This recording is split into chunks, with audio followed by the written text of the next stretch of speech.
English yamna lolaga lairi khaiba amasung matik zaba miyoi chingba yaroi aikhoina tamliba mahai aduna achumba lambida chatpa amadi lamdam asigidamak hotnaba mathau tai haina Nauria pakhang lakpa kendragi MLA Soraisam KB na phongdokre wafam asi ngasi UNACO School maitramna sinduna marirak suba UNACO School Meritorious Award ing lising aniga kunga mari yenthokpagi thoram school asigi multipurpose hall da pangthokpada KB na phongdokhibani mahakna hai lairi khairaga su miyamgi khandragadi madugi kanaba laite Laibaki Khandraba Lairi Khaibagi Chatnabi Adu Thadokpa Mathau Tare Manipurgi education system asi semdokpa mathau tai loinana Laibak Khunai ama chaukhothanba haiba asida mahairoi amadi mama mapa singi makhuta lei kariguma thabak ama taunaba hotnabada phamnaiba singda wanomba laknari masigumba wanombagi chatnabi asi thadokpa changi Laibak ama fanaba hotnabada lenga khakna thodang lohanbagi mahutta lamdam asigi miyam su punna hotnaminasi haiki UNACO School gi chairman Ningombam Irabantana haikibada school ama leiragadi maduna Laikai aduda afaba mahairoi thorakani amasung afaba laikai haibadu oigani masida pandam thamlaga UNACO School gi akoibada leiriba laikai singdagi mark wangna fanglakpa mahairoi sing aduda mana mathum piduna pukning thogatpani school ama leiba haibasi leibaki mangjaba nate leibaki afabani leibaki irang marak asida school campus ta khutlai paiba sing changlakpa yaurakpa leire masi makhata na tawbiganu school asida mapalamdagi miyoi kayasu tambana maduna nungaitaba pokhalle yaningdaba leiraga su pau faunaraga wari shanabagi khudong chaba pibiyu haiki thauram aduda sana laibaki chief editor Hemanta Kumar Ningombam su saruk yakibaga loinana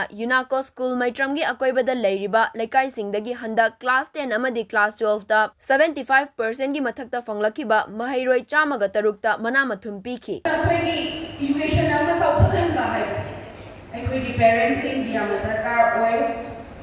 lasam chhatra chhatri sing yamna darkar oi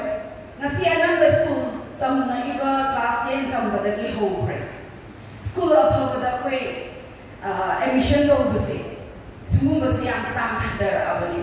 maramdi school afaba haiba phataba haiba leite tumu koi gi kahani aigi meaning se koi gi school yamna aigi kahani dam section le ngasa haiba UNACO school da koi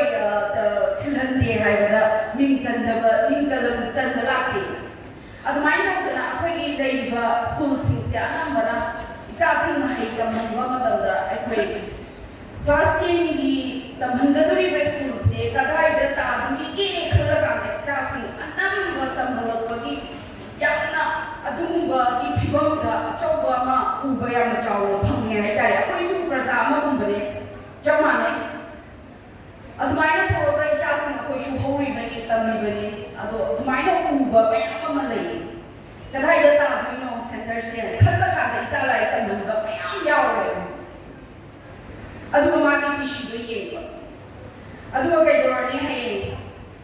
sarkar gi any nurse tamgera doctor tamgera any takamatamda akoi gi state sida tawise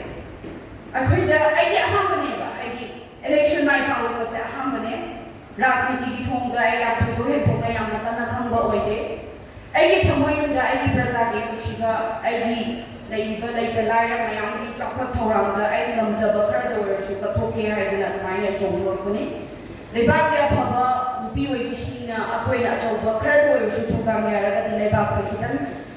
aphaba oirakadra haidana akoi thokibani adu yamna thoidok khendokna amagi yamna khanjara thakte haitare adu waina handa election se karapa matamda nurse ma tamge haibada nurse ma tamna pa hona bada khusi se wanom bada nei si yamna nuaizate ai ta sina si le ai na parents sing dagi horaga akoi semtok mina se hais ai na haizani se ka tai ka imnati ngasi akoi ni parents sing na luchinga ga lani ai ni chado te da adugi pishi chalakhi bane adu chalakhi bane hairani adu maina chalaba ama ngasi akoi ni nurse tamge hire se example da nurse tamna ba hona bada exam thana ba hona bada adugi exam da wanom na bagi mata ko hem se haibani da ina haizani se aduma kai ta sena aina thengara paduni ko aina mai am sengna ga tam thosari se maram ni sumba sida sana lari ka na phakraba haikraba do ma ke bi merit to the chat na ko hona ba hona ra pada sarkar ju khara do so aphaba labida aphaba khongthangda achumba do khara di du purakani haini bani da ina hanjani na aduna leba ama phan se haibada ni sarkar thaknate ꯉꯁꯤꯒꯤ ꯂꯩꯔꯤꯕ ꯄ꯭ꯔꯖꯥ ꯈꯨꯗꯤꯡꯃꯛ ꯌꯥꯝꯅ understand ꯇꯧꯃꯤꯟꯅꯕ ꯌꯥꯝꯅ ꯗꯔꯀꯥꯔ ꯑꯣꯏ ꯃꯌꯥꯝꯁꯤꯅꯁꯨ ꯒ꯭ꯌꯥꯟ ꯇꯥꯕ ꯃꯌꯥꯝꯁꯤꯅꯁꯨ ꯍꯦꯟꯅ ꯐꯖꯕ ꯋꯥꯈꯜꯂꯣꯟꯗ ꯄꯨꯔꯒ ꯂꯥꯛꯑꯒꯗꯤ ꯉꯁꯤ ꯑꯩꯈꯣꯏꯅꯁꯨ ꯃꯅꯨꯡꯗ ꯊꯦꯡꯅꯔꯤꯁꯦ ꯁꯤ ꯊꯦꯡꯅꯔꯣꯏꯅ ꯈꯟꯖꯕ ꯍꯥꯏꯇꯥꯔꯦ ꯑꯗꯨꯝꯇꯪꯅꯦ ꯑꯩꯅ ꯄꯦꯔꯦꯟꯁꯁꯤꯡꯗ ꯔꯤꯀ꯭ꯋꯦꯁ ꯇꯧꯖꯅꯤꯡꯕ ꯏꯆꯥꯁꯤꯡꯅ ꯇꯝꯍꯟꯅꯤꯡꯕ ꯃꯍꯩ ꯉꯁꯤ ꯃꯈꯣꯡꯗꯒꯤ ꯍꯧꯔꯀꯥꯟꯗ ꯁ꯭ꯀꯨꯜ ꯑꯐ ꯑꯐꯕꯗ ꯉꯁꯤ ꯇꯝꯍꯟꯗꯅ ꯍꯣꯠꯅꯔꯤꯕ ꯉꯁꯤ ꯑꯦꯋꯥꯔꯗꯀ ꯐꯪꯗꯅ ꯈꯨꯠꯇ ꯄꯥꯏꯔꯒ ꯊꯃꯣꯏꯅꯨꯡꯗ ꯏꯆꯥꯅ ꯁꯤꯃ ꯐꯪꯉꯦꯅ ꯌꯥꯝꯕ ꯌꯥꯝꯗꯕ ꯍꯔꯥꯎꯕꯒꯤ ꯃꯥꯏꯊꯣꯡ ꯃꯣꯡ ꯃꯅꯣꯛꯄꯒꯤ ꯅꯨꯡꯉꯥꯏꯕꯗꯣ ꯍꯌꯦꯡ ꯏꯆꯥꯁꯤꯡꯗꯨꯅ ꯃꯥꯅ